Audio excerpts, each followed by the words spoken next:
The US government has declared natural disaster zones across half of the country.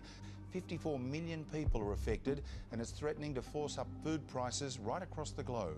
This is America, land of the dry. Reservoirs evaporating, rivers barely moving, farmland cracked and parched by a persistent, stubborn drought. Today, the U.S. Department of Agriculture reports almost half of all the nation's counties have been declared disasters, having endured severe drought for 8 or more weeks this year. The first 6 months of the year were the warmest ever recorded. It's been so hot in Minnesota, even its famous lakes provide little relief, causing fish kills in at least 25 lakes.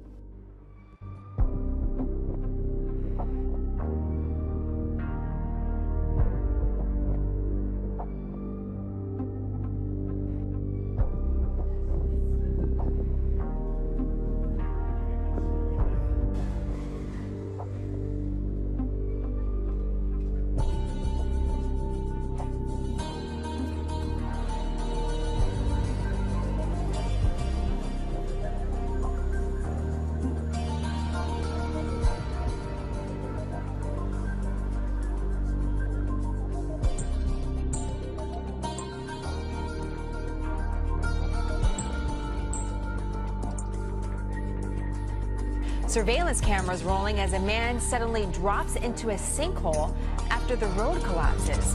This happened in Taiwan, and sadly, the man did not survive this. Rescue workers recovered his body hours later from beneath the debris. We're told that floodwaters from a nearby river weakened the road's foundation, and this is what happened. There's been a typhoon in the area, a slow-moving storm, in fact, that's blamed for the deaths of 23 people. Also, in another country, in the Philippines. So just a local TV reporter covering the story had to flee when more of the same road began crumbling behind her.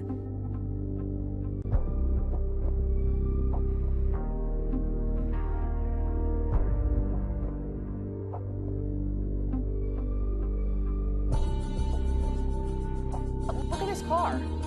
Look at this car, just about swallowed. Two tires in there, dangling into the sinkhole. This is Brooklyn. A woman says she and her daughter were inside the car just 5 minutes before that sinkhole opened up. They got out to walk their dog.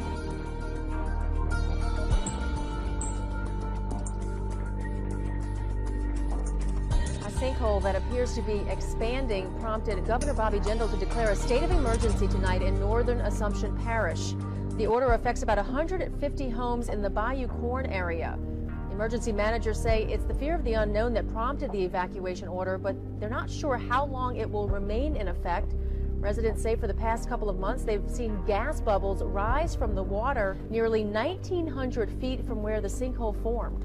Officials say they're monitoring the sinkhole, but they call the evacuation because scientists are just uncertain of what the possible risks are. We're on our probably 23rd hour, Dermot, of a red alert status. Red alert means that it is raining intensely, and intensely to a point where when I was reporting a couple of hours ago, I think I said it was about 3¼ meters of water. And to give you an idea, you know, that's about half the height of a human body in water that's fallen, and that's not over a long period of time. That's 24 hours. That's overnight, one day, basically.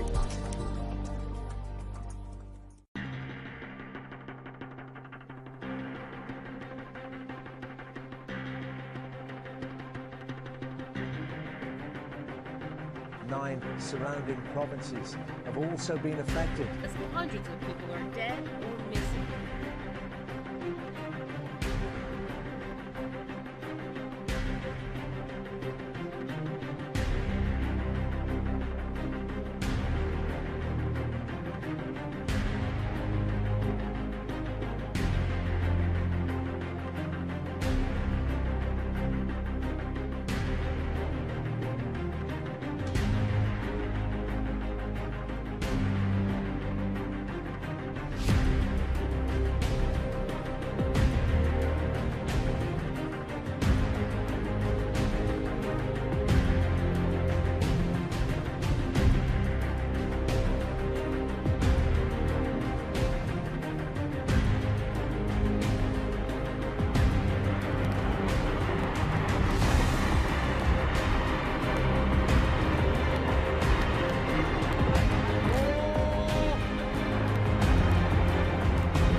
The scientists believe that this collapse is a sign of a much bigger problem.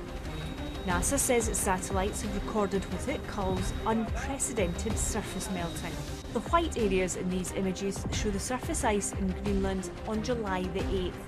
But only 4 days later, something extraordinary happened.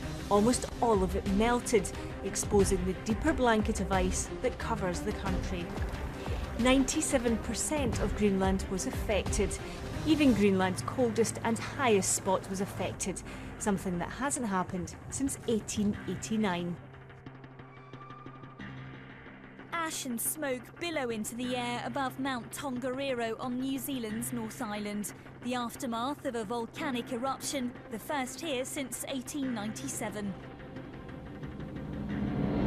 Scientists say they've noticed increased seismic activity below the mountain for weeks. It's too early to say whether this is a one-off or the start of a new cycle of activity. We are under siege. The coast is booming. Big swells are just pushing through this bay, through the tide, and the waves are up about 5 or 6 foot, and the vigorous winds are just pounding the New South Wales coast. Showers going sideways, winds knocking towards 100 kilometres an hour. Now, why is this happening? Why have we had 106 kilometre an hour winds across Sydney Harbour today? 102k across Newcastle. Out to sea, it's a whole different story. The ocean is putting on a show. 7-metre wave heights. A king tide has caused massive erosion on Gold Coast beaches, washing tons of sand back into the ocean. The tide, coupled with powerful swirls, left sand cliffs towering as high as 5 metres in some places. Rod, the erosion is so bad, 8 beaches had to be closed this morning. All evidence of last night's big surf and high tide. I haven't seen something like it. Never remember. The sea carved 5-metre cliffs from Main Beach to Surfers Paradise. The drop's unbelievable.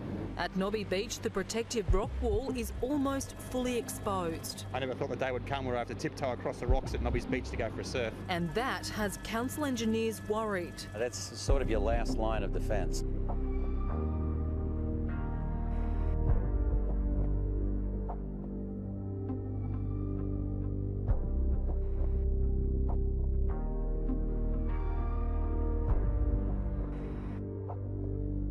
There's an Arctic storm going on as well as an Antarctic storm. They're seeing significant changes in the Una-Bremen sea ice concentration map.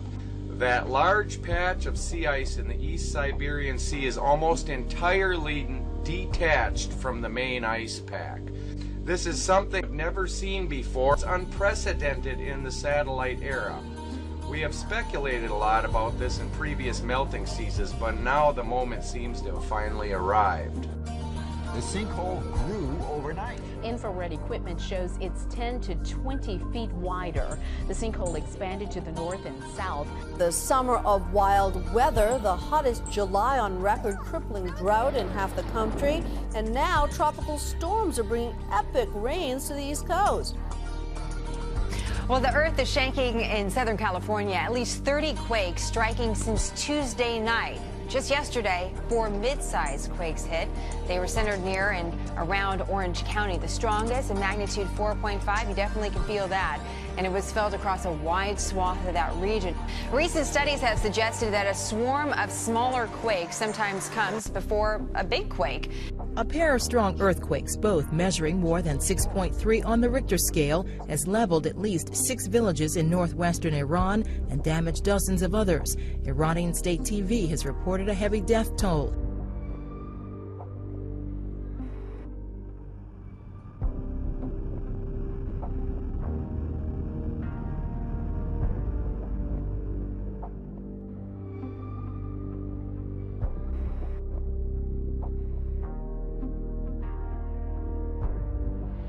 Scientists now say radiation from last year's collapse of the Fukushima nuclear plant in Japan is causing genetic mutations in butterflies found near the area. But because insects are believed to be highly resistant to radiation, scientists say the findings are somewhat shocking. Jamaica Beach police say there are actually thousands that washed up all across the island overnight. I grew up in this county for in the last 50 years. I've never seen anything like it. Ferocious fires light up the night sky in the Canary island of Tenerife. This one of many blazes to break out across Spain because of a severe summer heat wave. Wildfires in 10 states, 62 fires, flames 15 feet high, families on the run. And this year alone, an area the size of New Jersey has become scorched earth. We stand for the national anthem of the United States of America.